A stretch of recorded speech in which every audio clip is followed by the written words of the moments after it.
Assalamualaikum warahmatullahi wabarakatuh. Perkenalkan, nama saya Fauzan Fadli Akbar. Di sini saya akan membahas tentang analisis lingkungan eksternal dari warung abnormal. Yang pertama adalah demografi.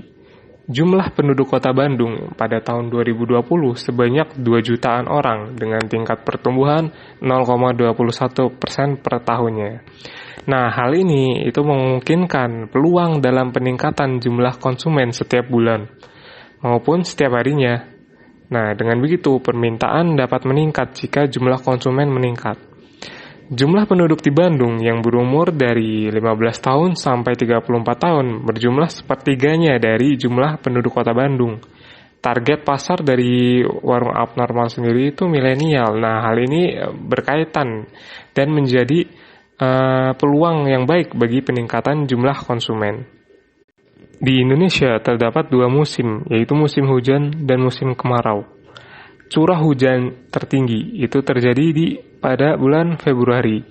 Nah, dan temperatur maksimum terjadi pada bulan September. Hal ini itu dapat dijadikan peluang atau bisa jadi suatu tantangan bagi perusahaan untuk mengantisipasi hal tersebut. Mungkin bagi produknya sendiri.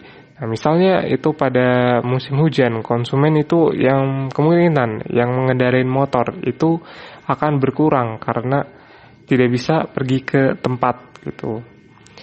Nah, untuk mengantisipasi hal tersebut itu mungkin perusahaan itu dapat mungkin melakukan promo di musim hujan agar konsumen yang tidak dapat pergi ke tempat warung abnormal tersebut itu dapat tertarik memesan produk warung abnormal. Selanjutnya adalah social force, di mana sedang zamannya anak muda nongkrong di kafe.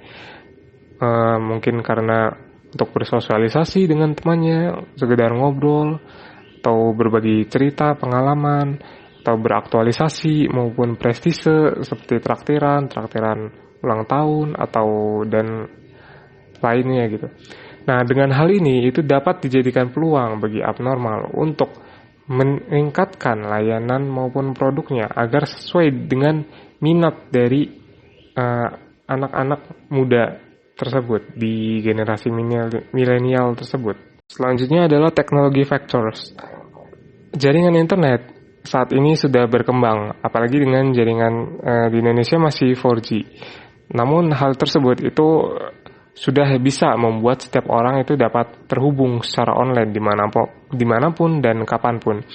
Nah, dengan begitu banyak manfaat yang didapatkan jika perusahaan itu menggali potensi internet untuk berbagai macam hal. Salah satu contohnya itu pengembangan aplikasi abnormal, yaitu aplikasi delivery seperti Starbucks gitu. Nah, dengan layanan delivery itu maka bagi konsumen yang tidak dapat datang ke tempat langsung itu dapat merasakan produk dari perusahaan warung abnormal. Nah, selanjutnya itu sosial media, di mana pemasaran itu lebih efektif dan lebih hemat jika melalui sosial media.